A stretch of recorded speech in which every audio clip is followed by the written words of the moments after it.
you remember that time when early in the morning when you called up one of your associates and you were worried about a certain email?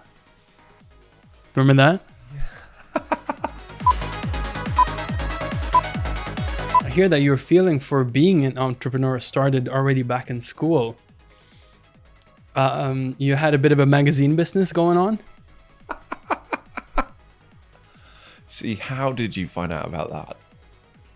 Are we talking about the same thing? I think we're talking about the same thing.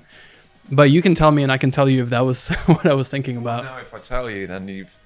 Let's say it was something that you sold that then you had to go and refund people. John Askew, how much money can you fit up your bum? Oh my God.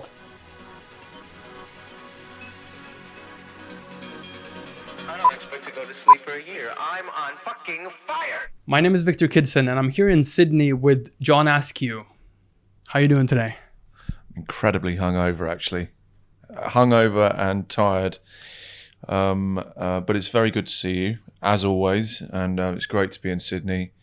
But yeah, I've been traveling an unbelievable amount the last 8 days, and yeah, just looking forward to an afternoon of sleeping. You will have that. After this, you'll be able to sleep for a couple of days. It's good to see you too. Thank you. It's great to be here. The last time we sat down to do an interview was last year at before A State of Trance, I think 8:50. Yes. That's right. What did you think about that? That was a phenomenal gig. It was, yeah, I mean, it's always a pleasure to play any A State of Trance, but the flagship show in the Netherlands is sort of the mecca, really. It's the backbone of the A State of Trance live series. So any time that I do play it, it's always fantastic. And it's, you know, like Luminosity, it's a global gathering of all the trance clans. You see regular people there. You know, you see familiar faces that you see there every time. So yeah, it was phenomenal. It's an honor to be asked to do it. I loved it.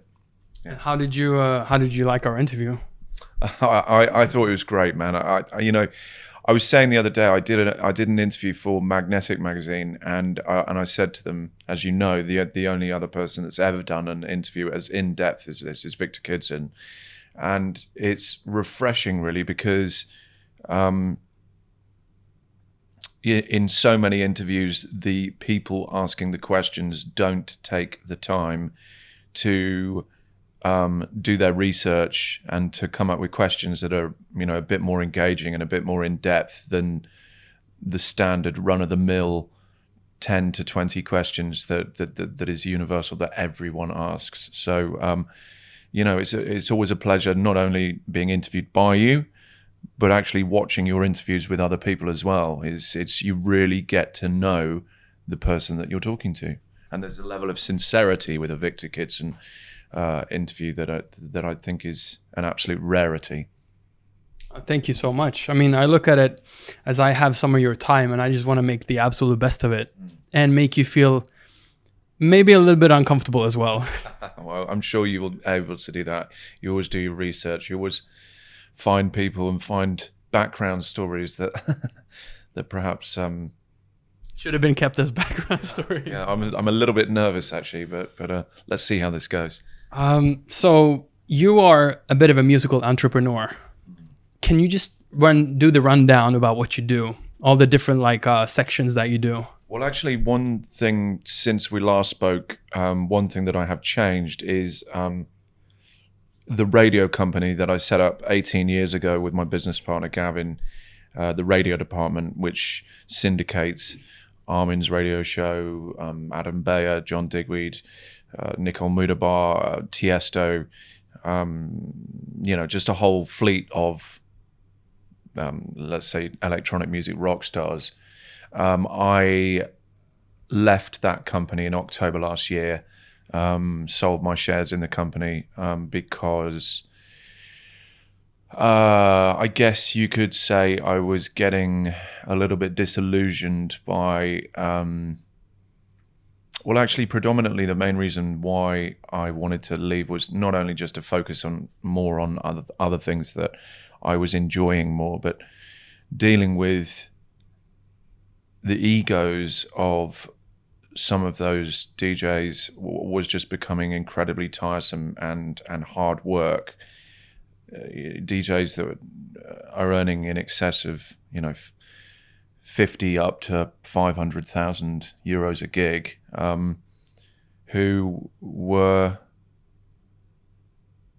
just really hard work to deal with. And you think excuse me, for people in that fortunate position, market position, financial position, in every capacity, I don't know. I found it very hard towards the end to keep my mouth from saying what I really felt. So I just thought it was time to bow out. I'm not someone that believes that anyone should ever waste any time doing a job that they don't enjoy, and I started to really not enjoy that. So to go back to your question, I'm no longer part of the radio department. I run Stadium Artists, which is a management company that manages Simon Patterson, Will Atkinson, Greg Downey, myself, obviously AA Meeting, which is my band with Activa, and I'm just about to sign Sam Jones as well.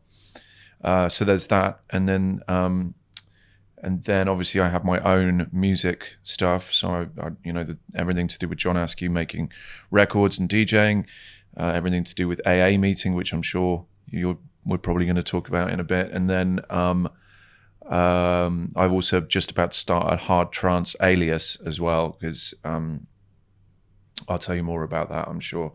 And then the other thing is obviously running 3 record labels from our office: Seven, which you know about, Deep in Thought, which is a new label that is focusing on vocal trance, and although I'm sort of toying with the idea of perhaps changing that a little bit, because it was quite an ambitious suggestion that there would be enough unbelievably strong, iconic, potential anthems, vocal records, that we could sustain a healthy and regular release schedule. So we might change that to just be more of a uplifting trance label potentially.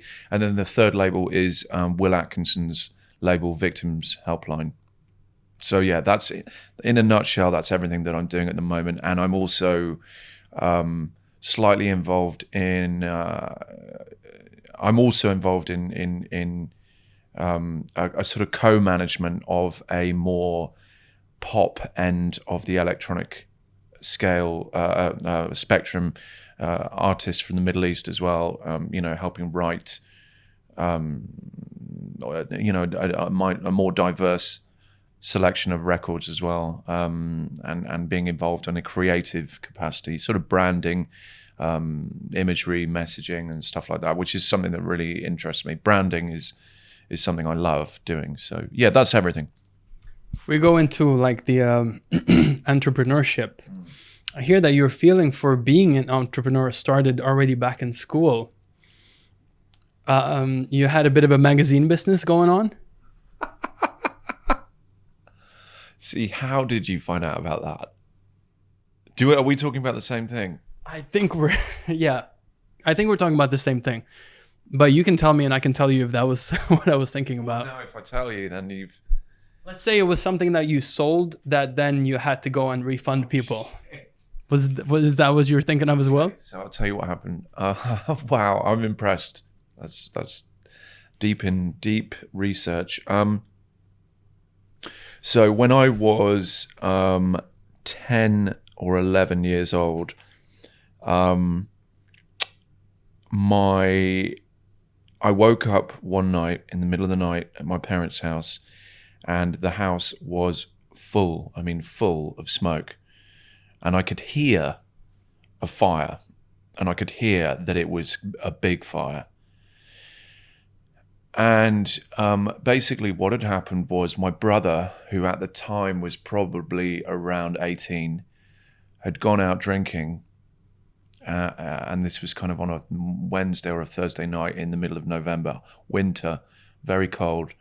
And he'd gone out and he'd come back, snuck in, and was hungry and had started making chips in a deep fat fryer, so full of oil.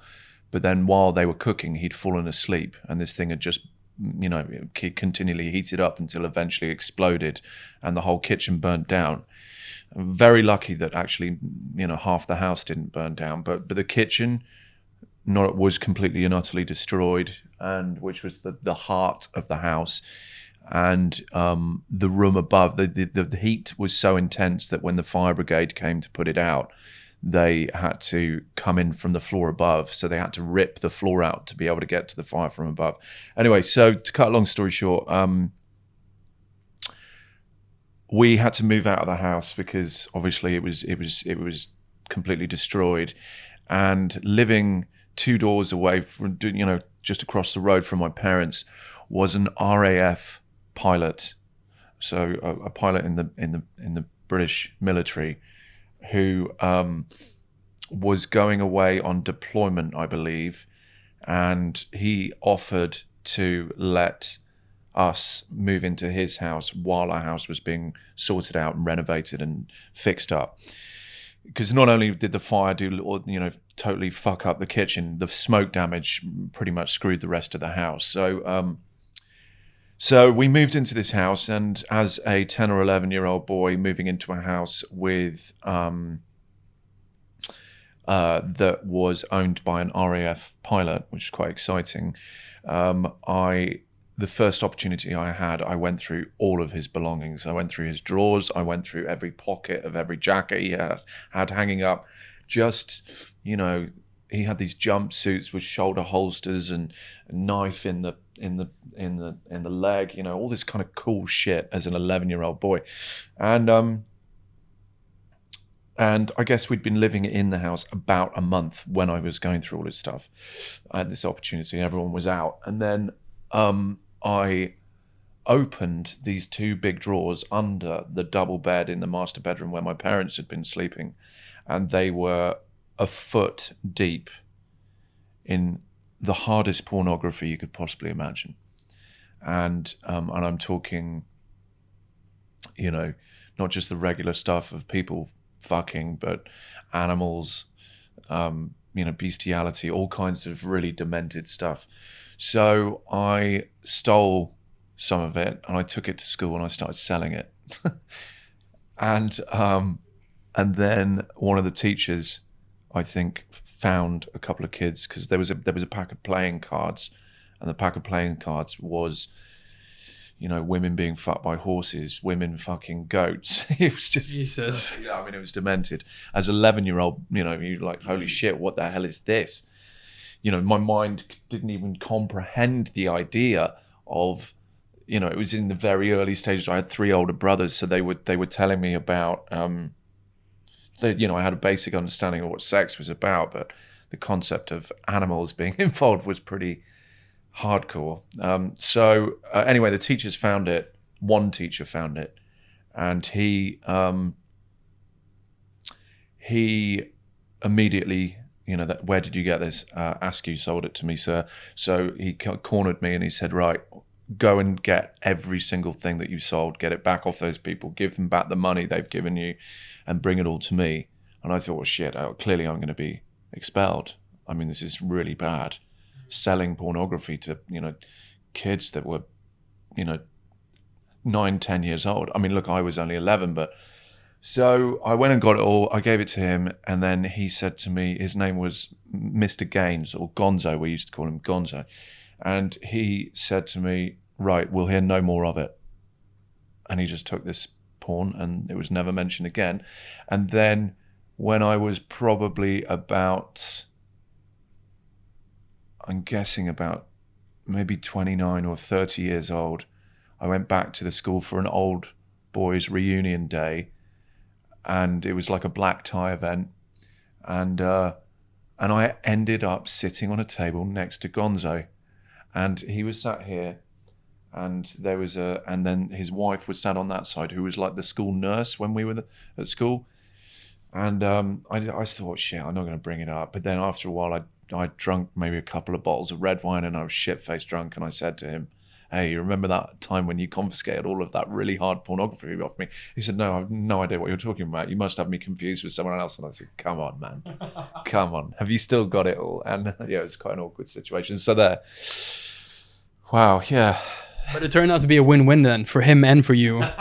Yeah, I mean, I didn't get expelled, and he acquired quite a substantial amount of pornography.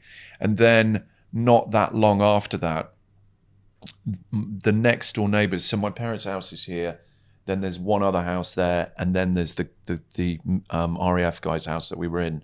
And the house next to it, would, you know, to my best friends who I was growing up with, I took some of this porn round to their house and I was showing it to them, and the mum caught me with it. And it was bad. It was really bad. So they told my parents, and my parents sat me down and were furiously angry with me. And they said, you know, where did you get this? Bearing in mind, it was really graphic porn.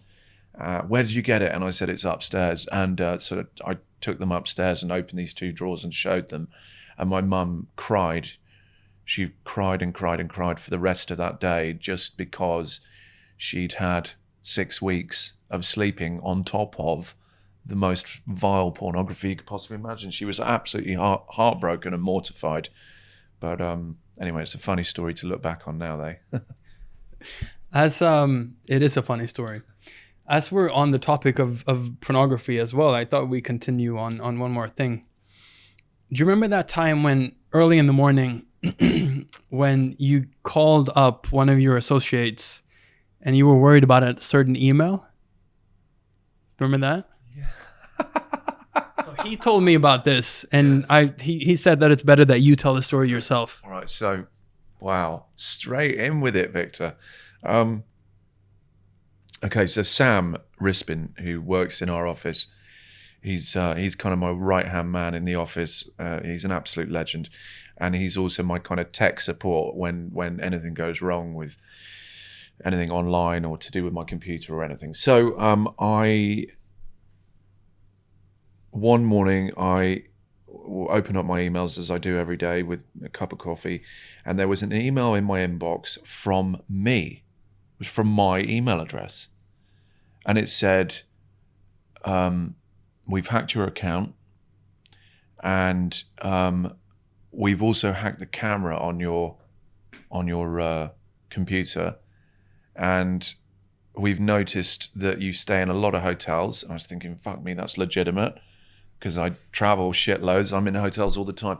And we've logged all the websites that you've been on, and we filmed you masturbating to them. I thought, oh, shit. You know, because all of this is totally legit. Every single DJ that travels around the world, the first thing they do when they check into a hotel room is get on the porn and masturbate. It's a standard operating procedure. I don't think it's just DJs. It's probably any man, potentially girls as well, who gets in a hotel room on their own. The first thing to do is drop a load. So so I was freaking out, and this is 6:30 in the morning, and my wife wasn't up yet. And it said, if you don't pay this money into this account, this video will be forwarded to every single person in your contacts, including my mum. And I was thinking, shit, how would I cope with everyone in my contacts watching a video of me masturbating? So first thing I did was, my wife then came down for breakfast. She came down and I said, look, you're going to have to read this email. Come and have a look. She read it and she was laughing. She said, do you think it's legit? And we talked about it. And I said, I don't know. But I mean, they know that I stay in hotels and stuff. This looks pretty legit to me. And it's come from my email address. So they clearly have hacked me. Now, I didn't understand Sam when he came involved. He explained the situation to me. He was a bit more well-versed on these things. So I explained it to my wife, and then I said, I'm not really ashamed of my cock.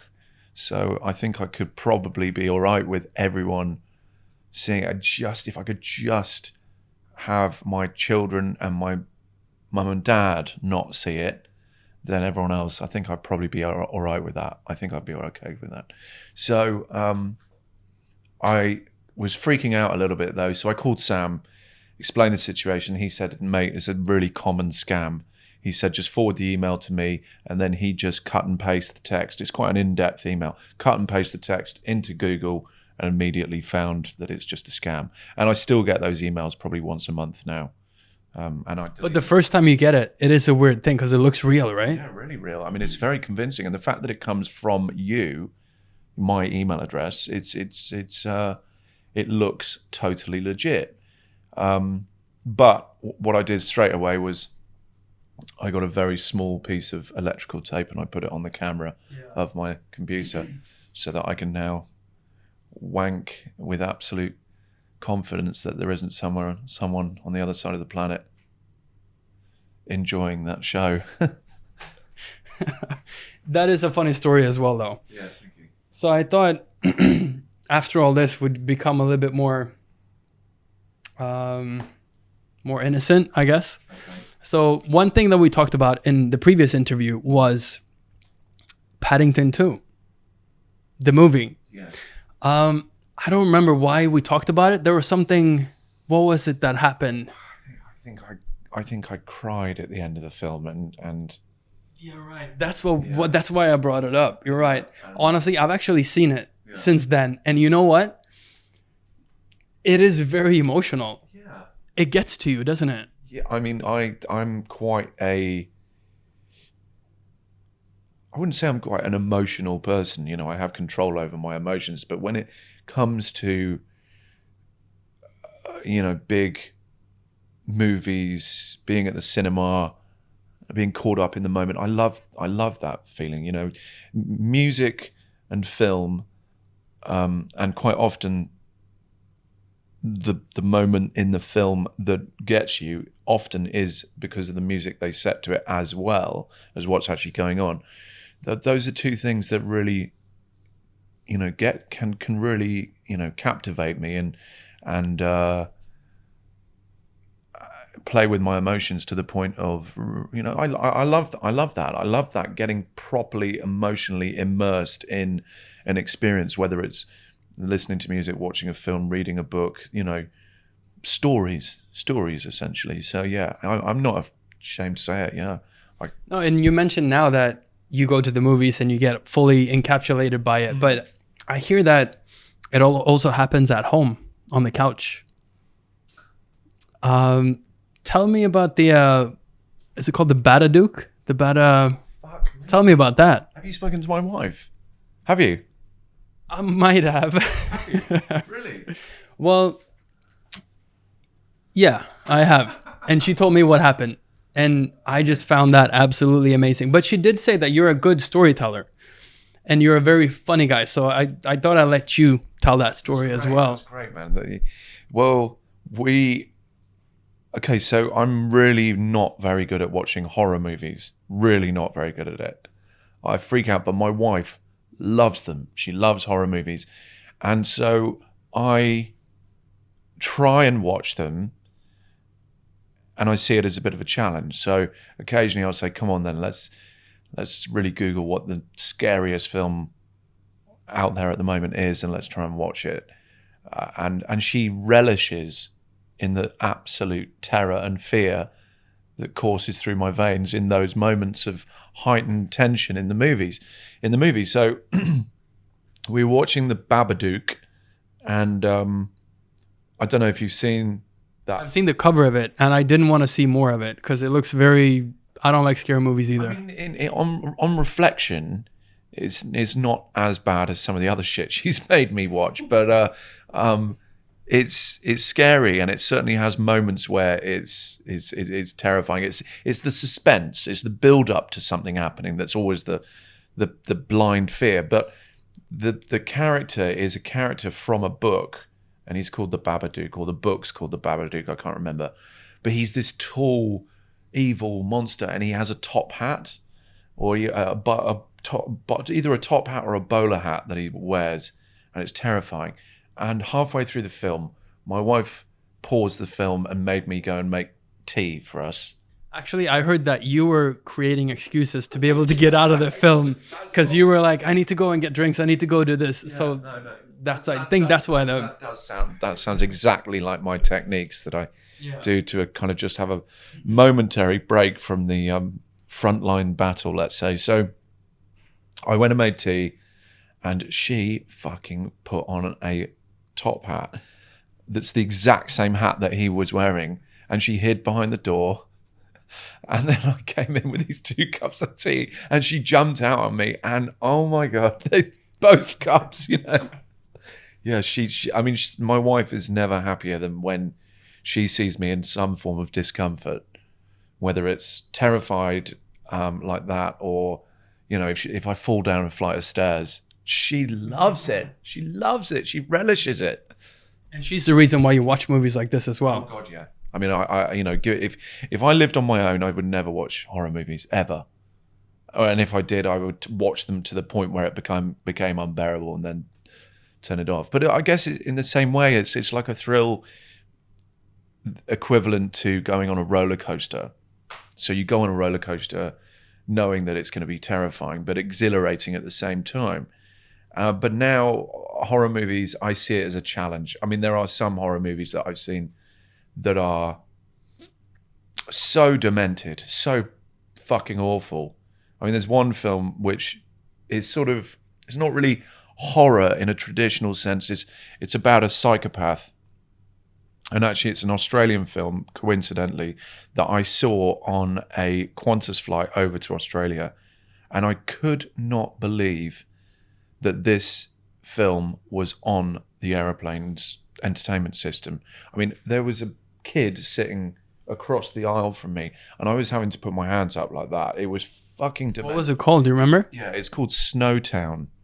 And apparently I think it might even be a true story about this guy who's a psychopath, and he moves in with, he sort of befriends this girl, you know, who becomes his girlfriend, and she has 5 kids. She's like a single mum who has 5 kids of varying ages. Maybe the oldest one's maybe 17, 18, down to younger.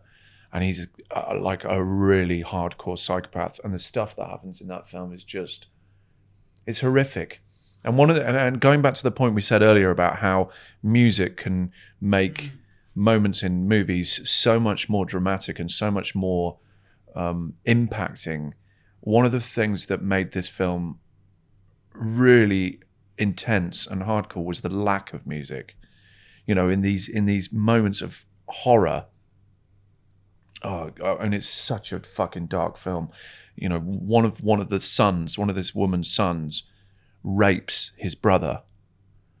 And so when the psychopath guy finds out about this, he makes that boy kill his brother. And the way he does it is fucking just horrific. Anyway, I don't recommend anyone sees it. I don't recommend, but when those kind of films are presented to me and I'm watching them, I see it as a challenge to try and persevere to the end. But yeah, I don't do it for fun or pleasure.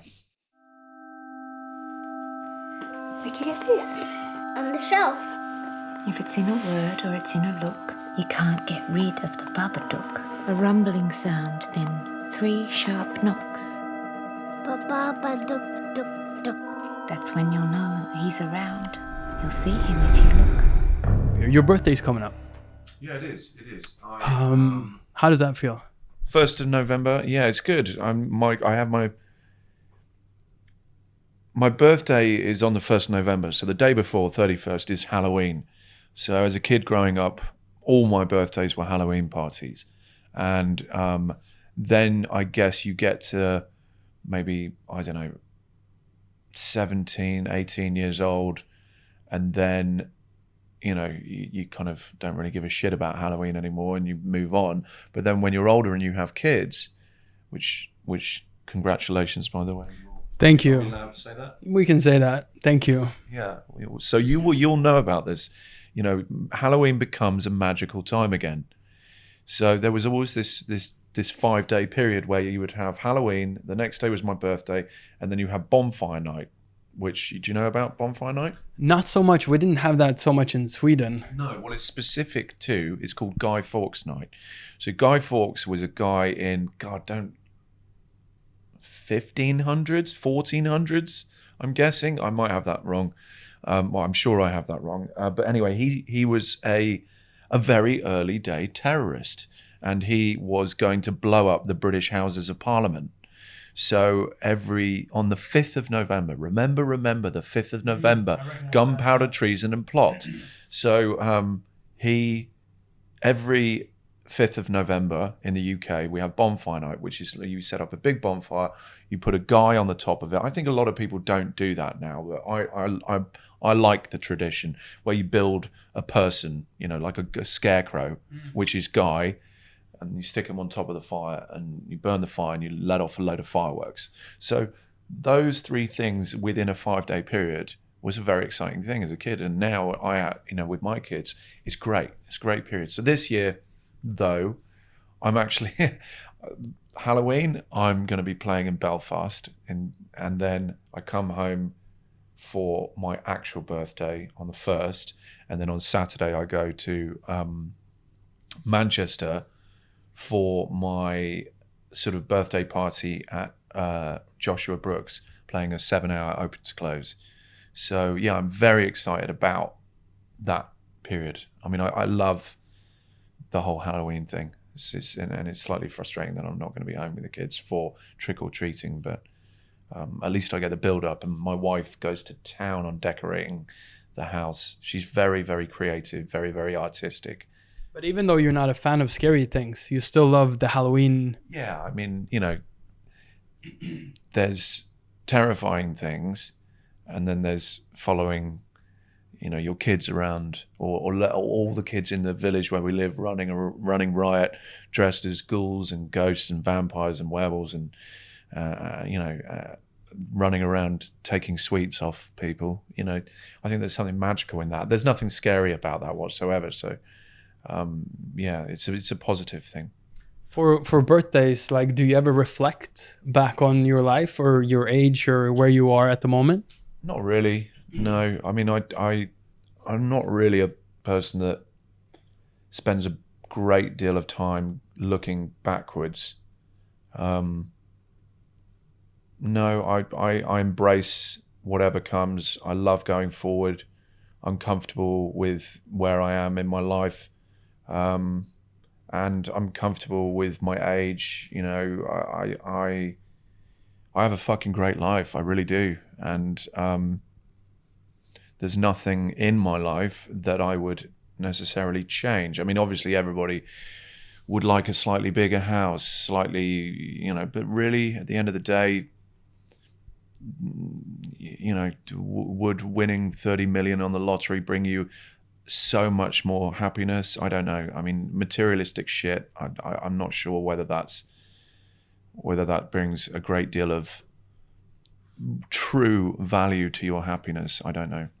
There's a quote actually from you in another interview that says that I prefer experiences to owning shit. Yes. Yeah, I actually did an interview in Melbourne on Thursday with Paradigm TV, Paradigm's new YouTube channel, I think. And I mean, I try and instill the values on my children that experiences are more important than owning items, possessions.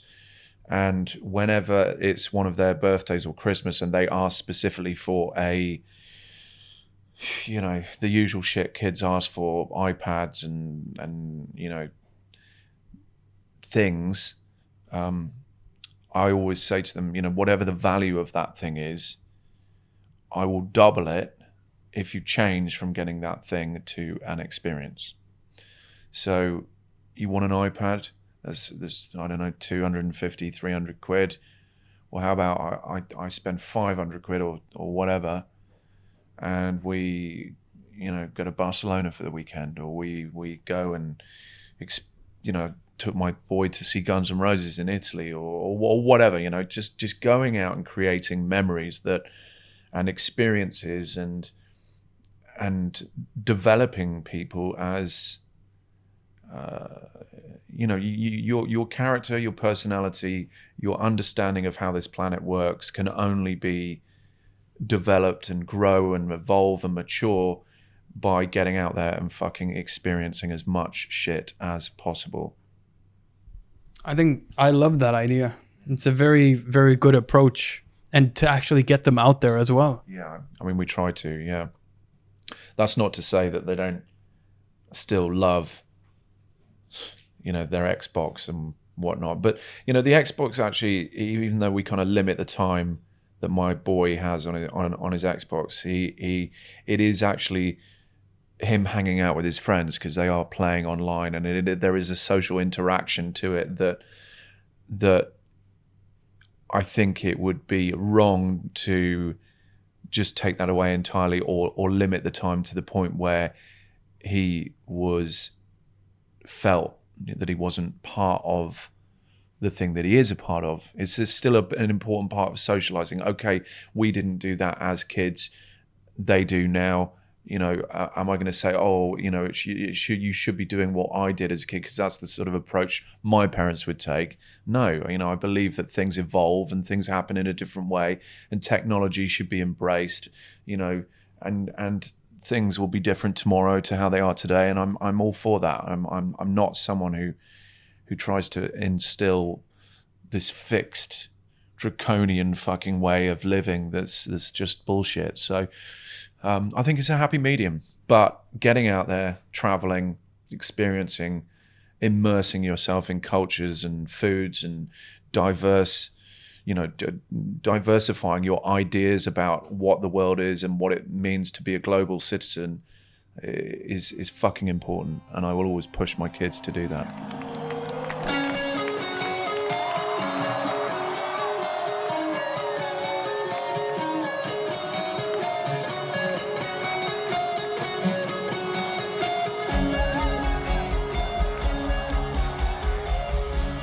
You are a family man as well with everything that you do. How hard is that to balance on a day-to-day basis with everything that you do?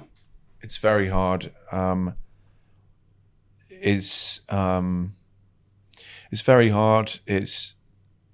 I do have a constant battle with myself. Am I being a good enough father? Am I there enough? Am I being a good enough husband? Am I contributing enough to the house, to the relationships with the 3 other people that I live with? I am a workaholic. I do work outrageously long hours. I do absolutely fucking love work, and I'm obsessed with it. So, but at the same time, I always try and justify it. I mean, I try and make the time that I have with my family good quality time. When I have time, I try and make it as good quality as possible. Would I like it to be more often? Yes, I would. But at the same time, I could be in the military. And if I was in the military, I'd be away for 9 months, not 2 weeks or whatever it is. So, or I could have been in a major rock band. I could have been on tour for a year, So I think, yes, it's tricky. It's a tricky one to balance, but my wife is an absolute saint.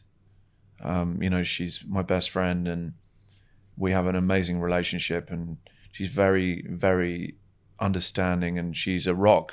She holds it down at home when I'm away. And I'd say the greatest technological development in this specific context of this of this topic is FaceTime.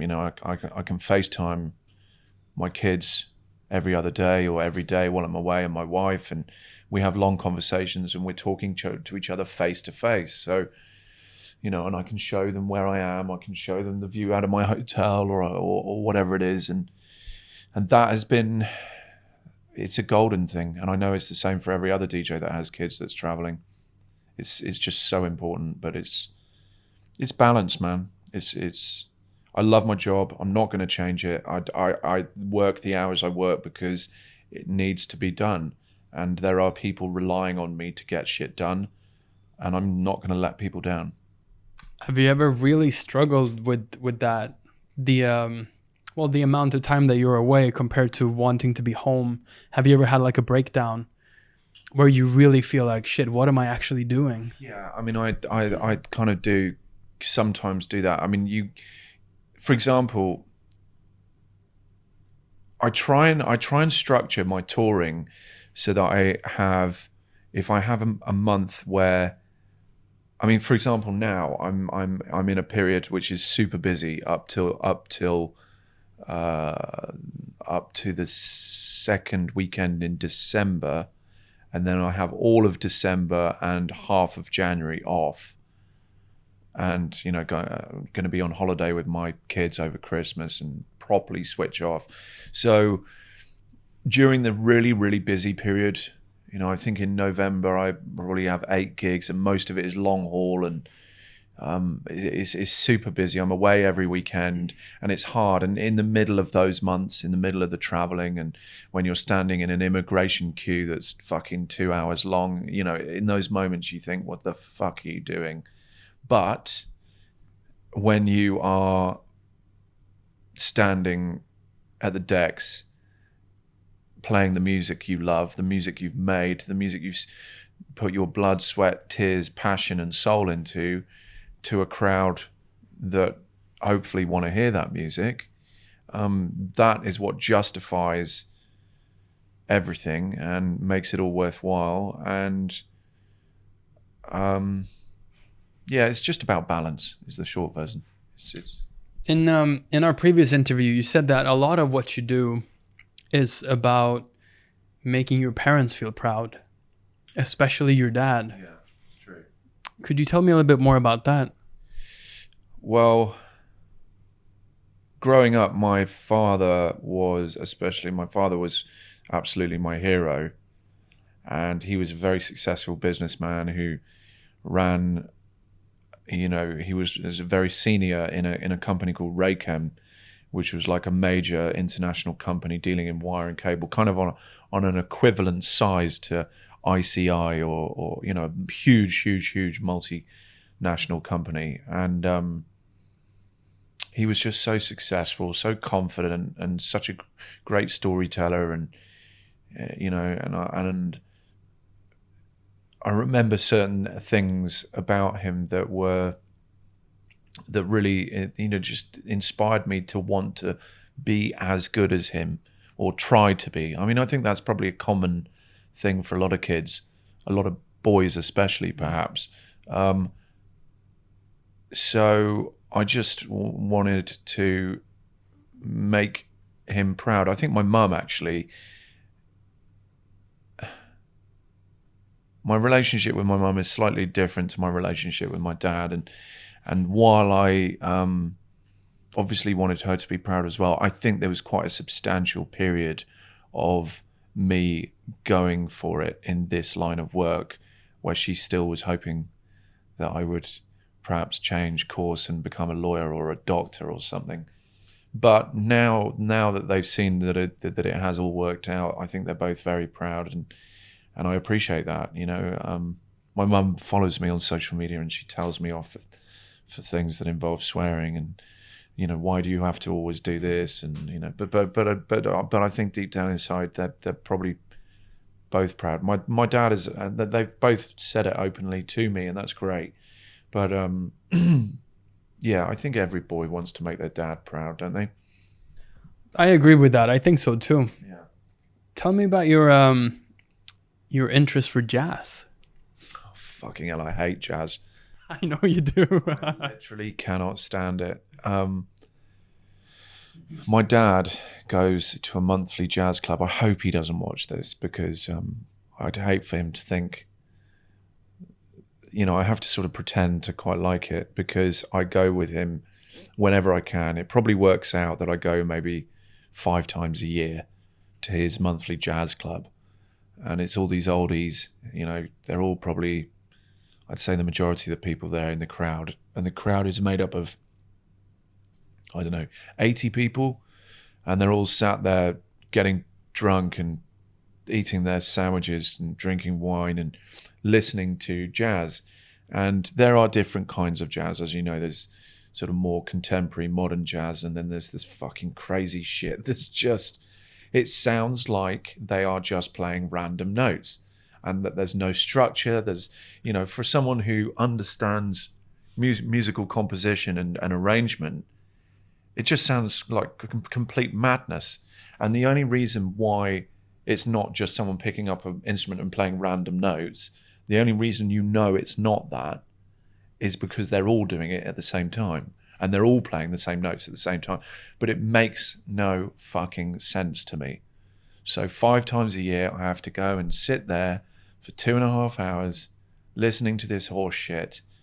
But I look across at my dad and I see the big smile on his face, and he's loving the fact that he loves jazz. He loves Miles Davis. You know, he's one of his heroes. And I love the fact that he loves it, and it gives us an opportunity to spend time together. And he's sort of approaching his mid-80s now, so I don't know how many more years. Fingers crossed, obviously, but I don't know how many more years we will have the opportunity to do this. So I have to embrace those opportunities now, because, you know, I'm prepared to put up with the fucking horror of jazz just to have a bit of extra time with my dad. That's still very, very beautiful, though. Yeah. Yeah, but the music is so bad. It's so awful. So has he ever joined you to see you play, or? He would never do that. He'd never do that. I mean, I can't think of a gig where I could bring him in and him be comfortable with it. You know, I can send them the YouTube link to my gig at Luminosity, but I think, you know, I don't even think they would take the time to properly watch it. They see the pictures on Instagram, and that's enough. And they hear you say curse words in social media as well. My mum really hates that. She hates the swearing. She hates anything that's a bit racy. She just wants everything to be kind of refined and polite, and, you know, the whole motherfucking rock and roll approach. She just doesn't get it. She doesn't get it at all, and she thinks it's uncouth and unnecessary. She might be a good balance to you, though. Yeah, perhaps. Yeah. There are certain things that when I put them up on my social media, because look, my social media is as much about entertaining people as informing them. You know, I don't want to just say, come to this gig, buy this record, you know, blah, blah, blah. I want my social media feed to be entertaining as well. You know, I want it to have an element of humor, which hopefully that comes across. But my sense of humor and my mum's are so fucking far apart that it's very rare that I put something up that I put up to be funny that she goes, oh yeah, that was really funny. You know, no, not very often. Speaking of your family, you lost your brother. This year. And there was a big emotional post on social media about that as well. What happened? He was an alcoholic, and to cut a very long story short, he just lost his battle with booze, and he'd had a very troubling few years. You know, his marriage had completely gone to shit, and he had, I mean, there's a lot to the story that's maybe a bit too personal to talk about, but he, in the end,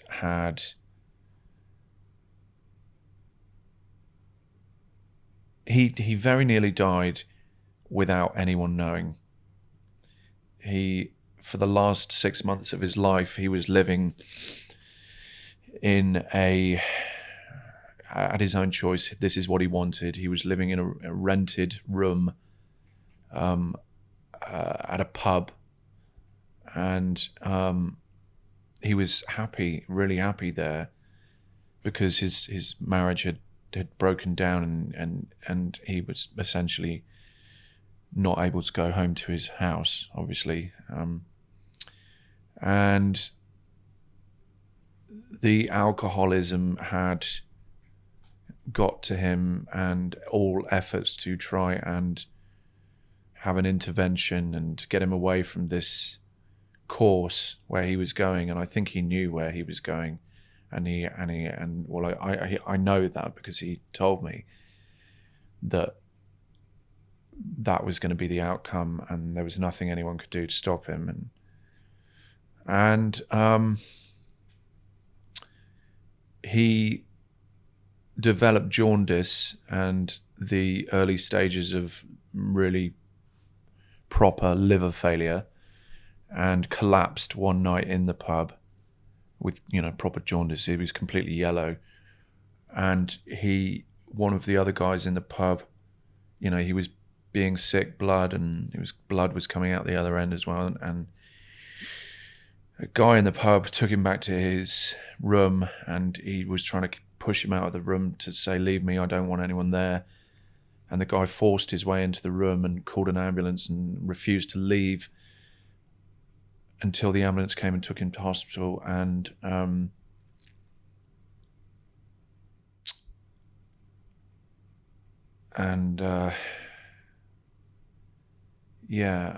thank God that he did that, because otherwise he would have died that night. And when he got to hospital, they took blood tests, and he was delirious because he hadn't slept for days because of the pain he was in. His leg had swollen up to literally twice the size, and they thought he had deep vein thrombosis. And we were called in. Obviously, he'd been in hospital overnight, and it was not until the next morning that we actually found out about this, because he didn't want anyone in the family to find out. But his ex-wife was called. The hospital called her, and she then got in contact with all of us. And we went in, and the doctors said, you need to be saying goodbye to him. He's not going to last. He is not going to last 24 hours. And we got 2 weeks with him. We had 2 weeks with him in hospital, and he had someone, quite often 2 people, but at the very minimum 1 of the family with him 24 hours a day for 2 weeks. And I just thank God, even though I don't believe in God, I do thank whatever forces there are out there for granting us those last 2 weeks with him, because even though it was a very dark time, and especially at the end, it was very traumatic and graphic and horrible, it did enable us to spend some time with him, to really share some very tender moments and very personal moments with him. And he was such a witty and very, very intelligent, very, very, very witty guy, and he kept his humor razor sharp to the very end. And it's an absolute tragedy. It's a horrible situation for anyone to have to watch their brother, sister, son, father, die, and in such horrible circumstances. Especially the last 24 hours was fucking horrific. It was awful. But thank God we were able to have those 2 weeks. He was talkative those 2 weeks, and you could speak to him, and Of course, yeah, absolutely. what did you talk about? How did you approach the whole situation? How did you talk to your brother? Well, the first 3 days that he was in there, he didn't sleep. He was in so much pain, and he hadn't slept for 3 days before he came in. So the 6 days of not having slept, and he hadn't eaten for a week either. And they were trying to get him to eat. He couldn't eat. He was being sick. He was going to the toilet constantly, shitting a lot of blood. But those first 3 days that he was in there, he was hallucinating really badly because of the sleep deprivation, because of everything. And he didn't know where he was. He wasn't compos mentis. So the doctors had explained to him in that 3-day period what the synopsis was. And that is, you're probably not getting out of here. But when he then started to stabilize and then started to get these blocks of never longer than an hour, but he might have 5 or 6 blocks of an hour of sleep in each 24-hour cycle, or maybe even more. But he was starting to get asleep, and therefore he was starting to get back to in his mental state, was starting to get back to who he was. The issue was that he clearly couldn't remember the synopsis that the doctors had given him. So here he was thinking he was getting better when, so when one of the doctors came in and abruptly told him, so obviously, you're dying. And he just took the sheet. He didn't realize. He said, "What are you talking about?" He said, "We know you're dying," meaning we've already told you this. And he just took the sheet and he just pulled it up over his head. It was fucking horrible, man. But, we talked about everything. We talked about life. We talked about one of his big loves, fishing. He was a really keen fisherman, loved playing golf. We were watching the golf a lot. The golf was on. So we were watching, Tiger Woods, and we had some really tender moments. And considering he was not a person to ever talk about his emotions or show affection, or, he was a very masculine, alpha male, man's man. But we had tender moments. We were watching the golf, just the two of us, and it was late at night. And he was he looked so ill, man. I knew it was only days away, and I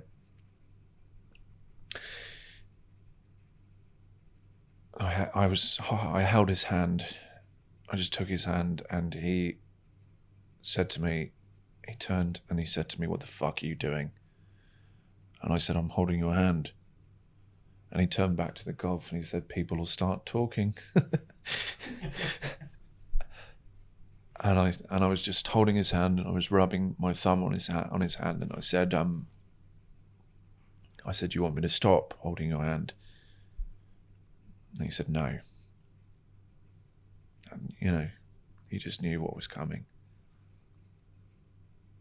Yeah, it was the worst 2 weeks. But in a way, thank God for them, because he could have died in that pub that night. And it's just a fucking tragedy, man. Yeah, something that's... So, a little part of me died then as well.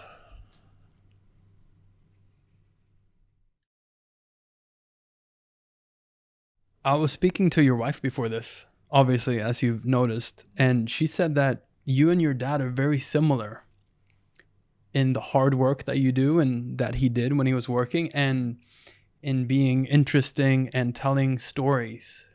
How do you look at the similarities between you and your dad? I think she's absolutely right. I mean, I love telling stories, but I grew up in a house where my dad was a phenomenal storyteller. He always used to hold court. My parents used to have these epic dinner parties with all their friends, and the booze was flowing, and he would tell these phenomenal stories that were great, and it kind of rubbed off. And yeah, going back to what we were talking about earlier on, I've always aspired to try and be as cool as I thought my dad was, as cool as I think my dad is. He was my hero as a child, and I always wanted to be able to have the qualities that he had, that all his friends found so engaging. And so yeah, I think she's right. we are similar in many of those ways. Our work ethic and our storytelling. And my dad was never happier than when he was entertaining around his dining table with good wine, good people, good conversation. When the laughter was flowing, that's when my dad was really in his element. He loved it. I'm going to take another story out of you. And this could be potentially my favorite question ever that I've ever asked anyone. Really? Yes. Wow. John Askew, Okay. how much money can you fit up your bum? Oh my God.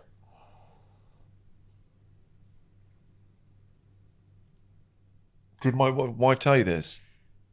Or did Sam tell you? No, your wife did, but she never told me the backstory of it.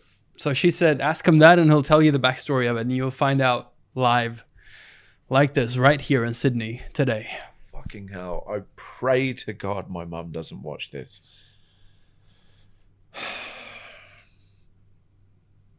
Oh my God. Anita, I'm going to fucking kill you. Okay, I can throw you some clues because she gave me some clues, but you might want to take it your... I know the story. Okay.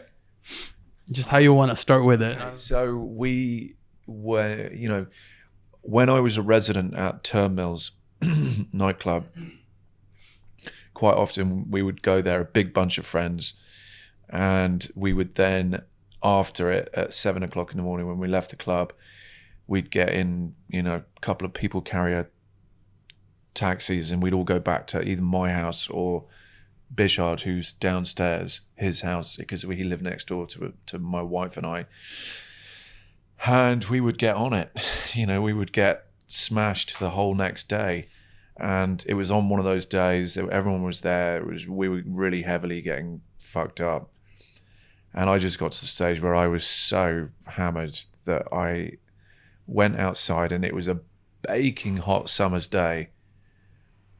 And I went outside and I just lied down in the grass and I went to sleep. I passed out.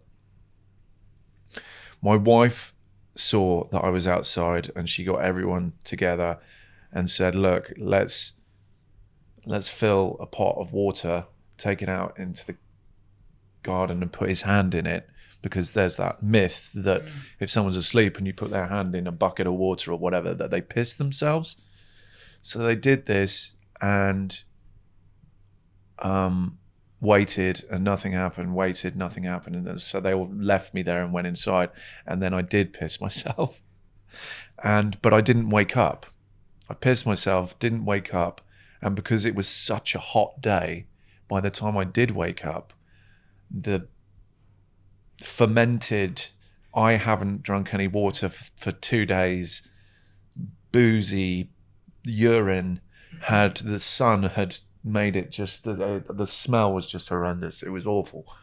So I was really embarrassed because I didn't know what they'd done. I just thought I'd pissed myself, so I didn't know what happened. So I went back in, and I poked my head around the corner, and they were all in there. And I said, Bishard, can I just borrow you a second? And he came out, and I said, look, I've had an accident. And I said, can I borrow some clothes? And he said, look, just go upstairs, go into any of the cupboards and help yourself to anything you want. So I took all my wet clothes off there at the bottom of the stairs, went upstairs, went into the first bedroom, which was like a spare bedroom, and I opened the cupboard, and the only thing in this cupboard was a dressing gown. There was nothing else in there, it was just a dressing gown, so I put it on, and it was a girl's dressing gown that only literally just about covered my penis and balls. And I went back downstairs, and I crept past the room where they were all partying, and I went back out to the garden, lied down, and went to sleep. And when you're lying on your side with such a short thing, I've never done it, but I'll believe your word for it. you can picture the scene. My junk was all hanging out the back. And to cut a very long story short, my wife then saw me out there again and said, come on, everyone. So she went to my jeans that were at the bottom of the stairs, the piss-covered jeans. She went through my pockets and she got my wallet out. She went out and she swiped all my credit cards through my butt crack, right? And then she got 2 £1 coins and a 50p piece. And you know what a 50p piece looks like? It's just quite a jagged thing. And she put them up my arsehole. And I don't mean just between the cheeks, I mean up there. Again, I didn't wake up. But when I did, I came inside and I knew something was wrong.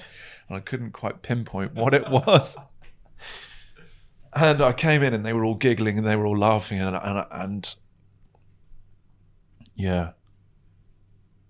And they said, are you right? Are you right? And I said, no, something really doesn't feel right. I don't know what it is. I think I might have anus cancer. So in the end, I just felt something coming out. So I had to go to the toilet, and then there it was. 3 big coins coming out of my ass. Thanks to your wife. So on that day, I thought, shit, she's definitely the one. I'm going to marry her. That was it. That was the moment where I knew she was the one. I mean, who the fuck comes up with something like that? Look, I'm not saying it's good, and in a way, it's kind of technically, you could probably go to prison for that, but it was very creative, and wow. You were impressed. I was shocked.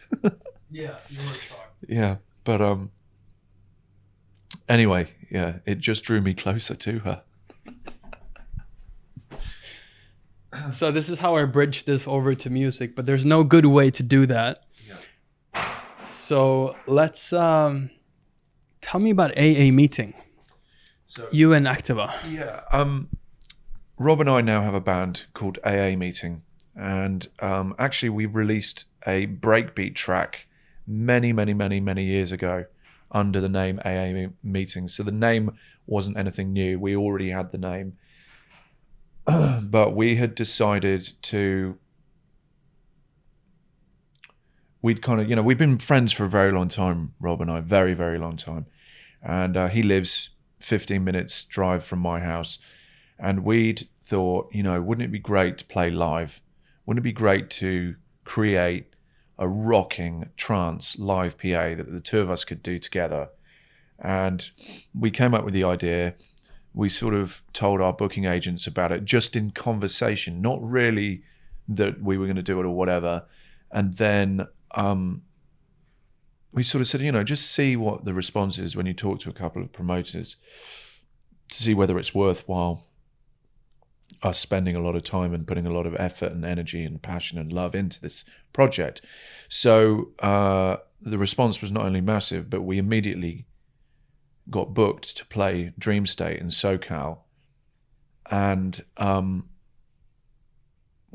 there was an issue at the beginning of that booking. We didn't quite commit to it, and then Jeff Ryan from Dream State called me and said, "You are fucking doing this gig. You have to do it, and I will not take no for an answer." So we had a long conversation. It was like, okay, shit, we've really got to get on with this. So basically, since then to now, we've written 17 tracks. 17. And when I say written, none of them are fully, every element of those tracks is done, but they're not arranged. They're not constructed. So I couldn't press play and play you one of the tracks because they're all live elements that we're triggering live. We're constructing the tracks live. We're deciding what happens when, how it happens, how long for, etc., etc. So, but there are 17 absolutely rocking, 142 BPM banging trance. And when I get back from this coming Sunday, the 6th of October, not tomorrow, but next Sunday, I will be, is our first whole day rehearsal. We've had a couple of rehearsals already, but in those days, there were quite substantial technical problems that we had to overcome that took up the whole day. So this Sunday will be our first proper run through of the whole set. So it's very exciting. And then we're working on some other ideas to do with it that I can't quite say yet, but we're working on an idea where we would affiliate AA Meeting with a specific label, and hopefully, if that all goes according to plan, we would probably be announcing that at the same time as Dream State SoCal, and then the following week releasing something on that label. And then the plan is through 2020, do maybe, I don't know, somewhere between 6 and 10 live shows. Through the year also write another 8 tracks. And then at the end of the year, those 17 tracks we release as an artist album. And then 2021, the new 8 tracks and the best tracks from the first 17 form our new set for 2021.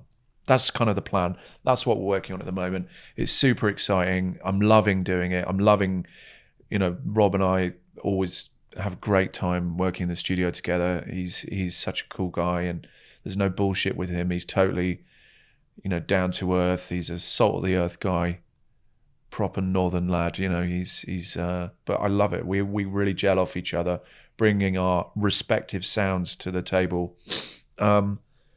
And yeah, I think as long as everything goes according to plan, touch wood, this set is going to fucking blow people's minds.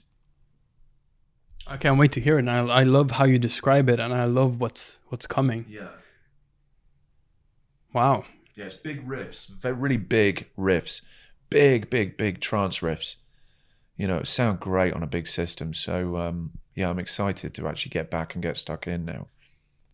What else can we expect from you in the future right now? Well, I have a collaboration coming out in October with UDM called Manchester, which is a tribute to Manchester, which is now my favourite city to play in the UK.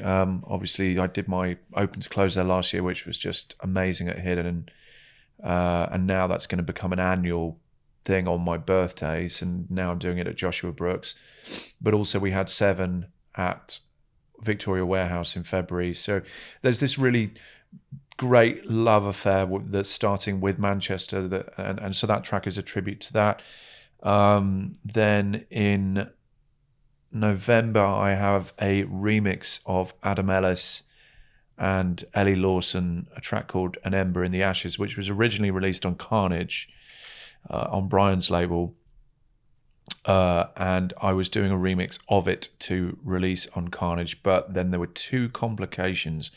The first was that there was a sample that Adam Ellis hadn't cleared in the track, which was a vocal sample, and the label, while they granted, okay, all right, we'll let you off for the original that you've already released, they didn't agree to allow any further remixes to be done.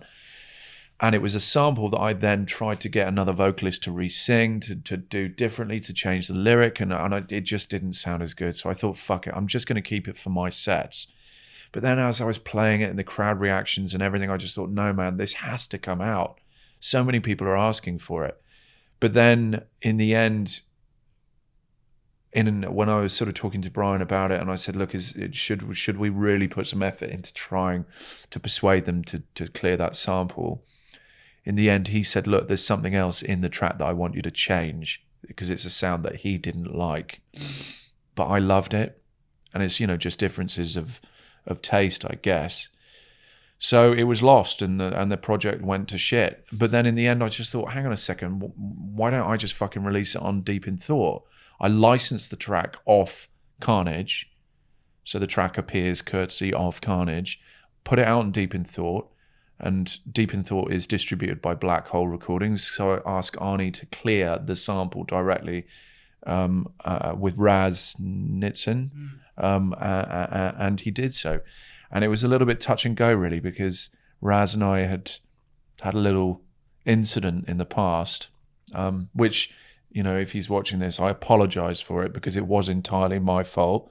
And I did apologize for it online, but I sort of did a tongue-in-cheek social media post, because I'm John Askew and that's what I do. But he was actually really cool about this. He granted permission. So that's coming out in November. I'm working on a collaboration with Sean Tyas for the Unconscious Festival 2020 anthem.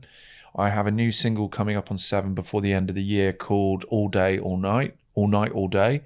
And I also have a remix of my favorite 140 track of all time, Second Sign, Ipanema Girls, that's going to be coming out soon on Skullduggery.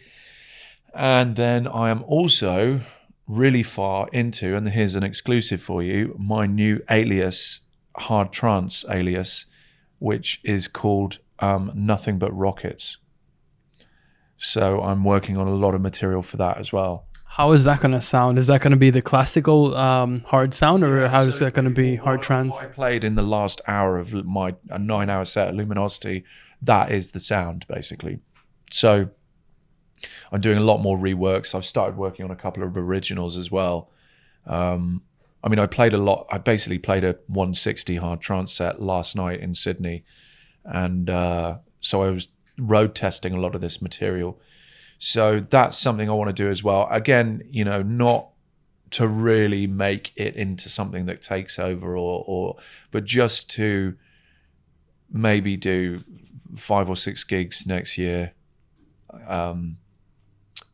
to that sort of sound, because it's basically the music that I used to DJ in the period between, let's say, 1993 and 1996. In that period, that's what I was playing, hard trance like that. So it's taking a lot of those records and reworking them so that they have that 2020 fresh, current, banging, pristine sound.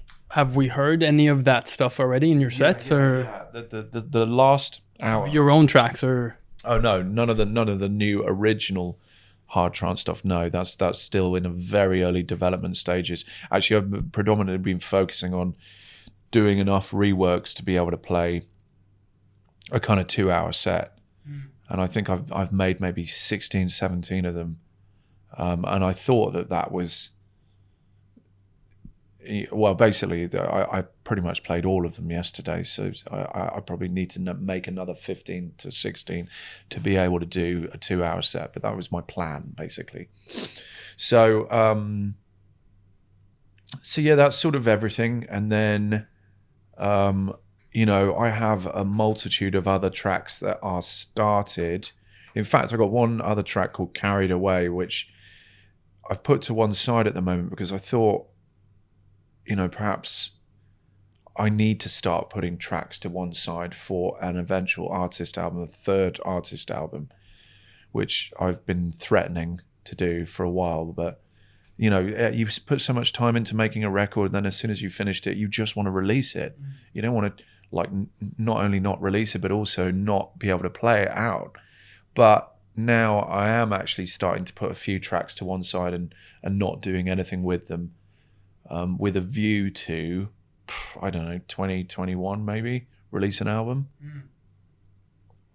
So yeah, that's everything that I'm working on there. Obviously, you know, pushing the labels, pushing the material with the labels, really developing the artists and pushing their sounds.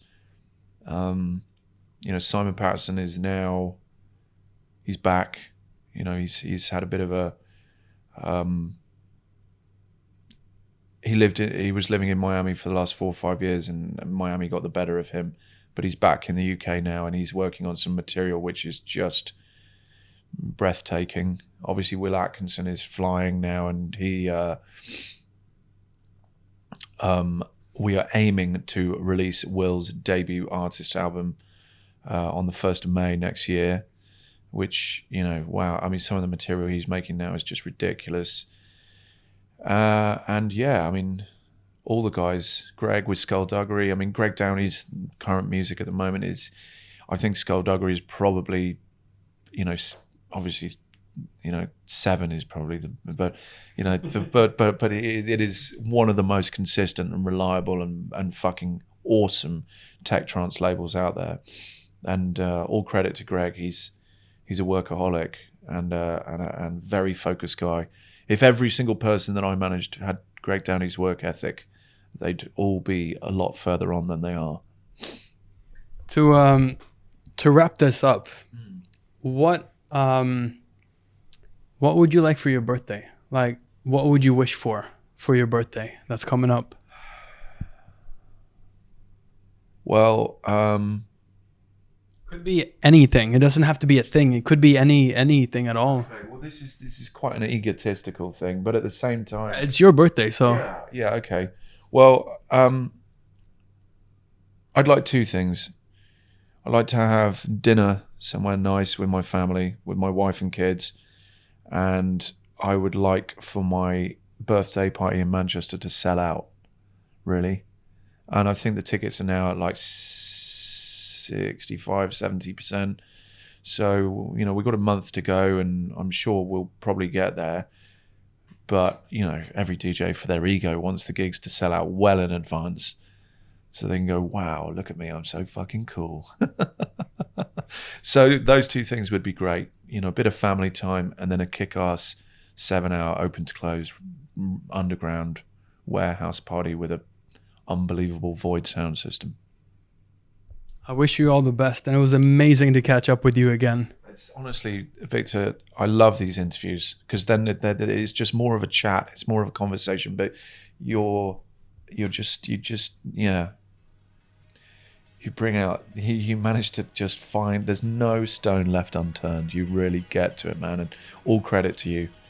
This scene is a better place because of, you know, the contribution you make it really is invaluable. So thank you for everything that you do, man.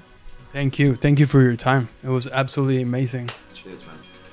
I don't expect to go to sleep for a year. I'm on fucking fire.